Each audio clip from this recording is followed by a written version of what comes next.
ایک زمانہ وہ آیا، آپ سب جانتے ہیں، کوئی بہت طویل زمانہ نہیں ہوا اور قریب کے زمانے میں تحریک پاکستان کا وقت گزرا ہے، اور پاکستان جب بنایا گیا اس وقت 6 لاکھ مسلمانوں کی قربانیاں لگی، اور 6 لاکھ مسلمانوں کے نذرانے لگے اور ان کی جانیں اور ان کے خون بہائے گئے، تب یہ ملک حاصل ہوا۔ اگر کل قیامت کے دن اللہ تبارک و تعالیٰ کے دربار میں ہر انسان سے اللہ پاک یہ پوچھے گا اور ہر پاکستانی سے یہ سوال ہوگا کہ جس مقصد کے لیے آپ نے اس ملک کو حاصل کیا تھا، کیا وہ مقصد آپ نے پورا کیا؟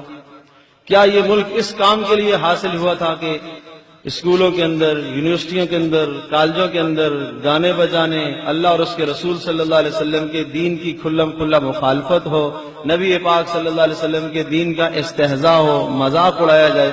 اللہ کے یہاں مجرم تو ہے ہی ہیں، ان 6 لاکھ کے بھی ہم مجرم ہیں کہ جنہوں نے قربانیاں دی تھی، جنہوں نے قربانیاں دے کر اس ملک کو حاصل کیا۔ تو اس لیے میرا عزیز دوستو بزرگو، دیکھو جنت کا معاملہ آسان نہیں ہے۔ اس جنت کو حاصل کرنے کے لیے اپنی خواہشات کو چھوڑنا پڑتا ہے، قربانیاں دینی پڑتی ہیں۔ ان خواہشات کو چھوڑنا، اور چاہے جان کی قربانی آ جائے وہ پیش کر دینا، مال کی قربانی آ جائے اسے پیش کر دینا، اس سے آدمی دریغ نہ کرے۔ اور سب سے بڑی چیز ہے کہ انسان اپنے نفس کو تو قابو رکھے۔ آج عرض کر رہا ہوں، شروع میں یہ بات عرض کی ہے کہ ایک آدمی ایک مسلمان ہونے کی حیثیت سے وہ شراب بھی پیے، وہ جوا بھی کھیلے، اور وہ جسے کہا جائے سٹہ بازی بھی اختیار کرے، اور اسی طرح سے وہ زنا کا بھی ارتکاب کرے، وہ مسلمان کے مال پر بھی ڈاکہ ڈالے، وہ مسلمان کی جان کو بھی لینے والا ہو، اور وہ بھی اللہ پاک سے جنت کی امید رکھے۔ اللہ کا یہ ضابطہ اصول نہیں ہے، اللہ کا یہ ضابطہ اور اصول نہیں ہے۔ نیکیوں پر، تقوی پر، اعمال پر اللہ پاک نے جنت کے مسائل کو رکھا ہے۔ اللہ پاک نے جنت کے سلسلے کو اتنا آسان نہیں رکھا جتنا اس کو میں اور آپ آج اس کے دور میں ہم اسے سمجھ رہے ہیں۔ تو اللہ پاک کی اطاعت اور فرما برداری پر آنا اس وقت کی بڑی ضرورت ہے۔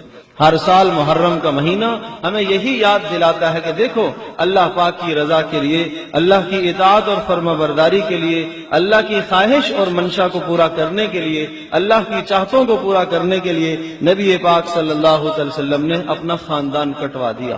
حضرت صلی اللہ علیہ وسلم کا خاندان کٹ گیا، تب اللہ پاک نے ان کو جنت کی خوشخبریاں تو پہلے سے ہی سنا دی تھی۔ آپ نے ارشاد فرمایا کہ الحسن والحسین سیدہ شباب اہل الجنہ، حسن اور حسین یہ جنت کے جوانوں کے سردار ہیں۔ وہ وقت بھی آیا کہ جب حضرت حسین رضی اللہ تعالیٰ عنہ میدان کربلا میں برسر پیکار تھے تو سامنے والوں کو یہ خطاب کر کے کہا، سنو تو صحیح، تم کیا کر رہے ہو؟ تم کیا کر رہے ہو؟ کیا نبی پاک صلی اللہ علیہ وسلم کی بیٹی کا اور کوئی بیٹا اس وقت دنیا میں ہے؟ جب نہیں ہے تو تم کیا کر رہے ہو؟ کیا رسول پاک صلی اللہ علیہ وسلم کا فرمان تمہارے پاس نہیں پہنچا کہ حسن اور حسین جنت کے جوانوں کے سردار ہیں؟ تو مجھے تم لوگ قتل کر کے کون سی فلاح پاؤ گے، کون سی کامیابی پاؤ گے؟ لیکن جب انسان کے دل میں جاہ اور عہدے کی محبت آتی ہے اور سلطنت کی محبت آتی ہے تو حدیث پاک میں آتا ہے، حبک الشیء یعمی ویصم، کسی چیز کی محبت انسان کو اندھا کر دیتی ہے، بہرا کر دیتی ہے۔ اقتدار کی ہوس انسان کو اندھا کر دیتی ہے، مال کی ہوس انسان کو اندھا کر دیتی ہے، دنیا کی محبت انسان کو اندھا اور بہرا کر دیتی ہے۔ اسے حق سمجھانے سے نہیں سمجھتا، جتنا اسے حق سمجھایا جائے وہ نہیں سمجھتا، اور جتنا اس کے سامنے معلوم ہے اسے یہ باطل ہے لیکن پھر بھی وہ باطل پر ساتھ دیتا ہے۔ تو میرے عزیز دوستو بزرگو، مظلوم بن جانا وہ اچھائی ہے، ظالم بن جانا کوئی اچھائی نہیں ہے۔ جو ظالم دنیا میں بنے اللہ پاک نے دنیا میں بھی رسوا کیا۔ ابن زیاد کا وہ حال ہے، تاریخ میں لکھا ہے کہ جب اس کا جنازہ پھر سامنے آیا، جنہوں نے حضرت حسین رضی اللہ عنہ کو شہید کروایا کیا، تو وہ وقت آیا کہ جب جنازہ سامنے رکھا ہوا تھا کہ کفن کے اندر سے ایک سانپ نکلا اور منہ سے داخل ہوا، ناک سے نکلا، پھر منہ سے داخل ہوا، پھر ناک سے نکلا۔ باوجود لوگوں کی کوشش کے کہ اسے مارا جائے لیکن کوئی مارنے کے لیے آگے نہ بڑھ سکا۔ اس کا ایسا رعب تھا، یہ اللہ پاک کا عذاب تھا۔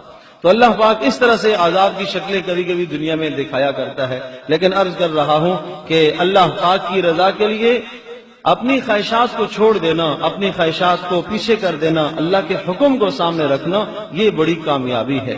تو اللہ تبارک تعالیٰ نے اسی لیے یہ معرکہ کروایا اور رسول پاک صلی اللہ علیہ وسلم کا خاندان کٹا۔ حالانکہ عرض کر رہا ہوں کہ ان کو تو جنت کی خوشخبریاں مل گئی تھی، رسول پاک صلی اللہ علیہ وسلم نے ایک بار نہیں کئی بار ان کو جنت کی خوشخبریاں سنائی ہیں، بشارتیں سنائی ہیں۔ ان سب باتوں کے باوجود بھی وہ جنت کے لیے انہوں نے اتنی محنتیں کی، اتنی قربانیاں دی، اولادوں کو قربان کیا، خود بھی قربان ہو گئے، مالوں کو سب کچھ قربان کر دیا اللہ پاک کی رضا اور خوشنودی کے لیے۔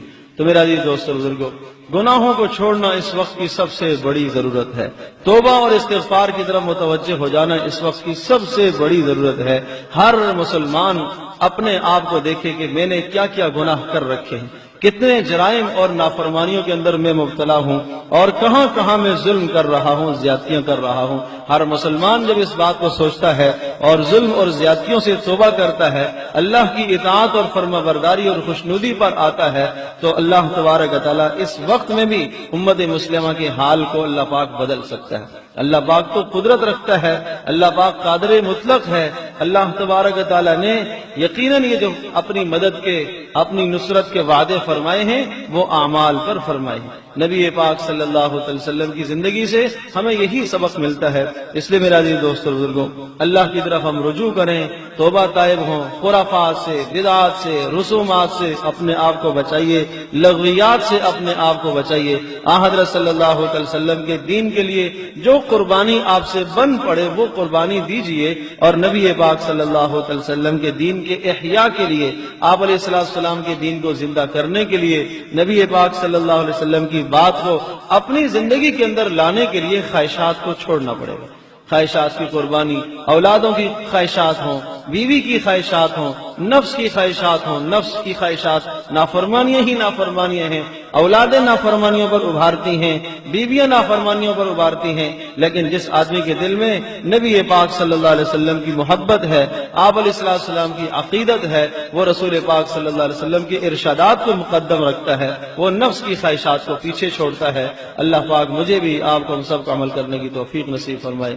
وآخر دعوانا الحمدللہ رب العالمین۔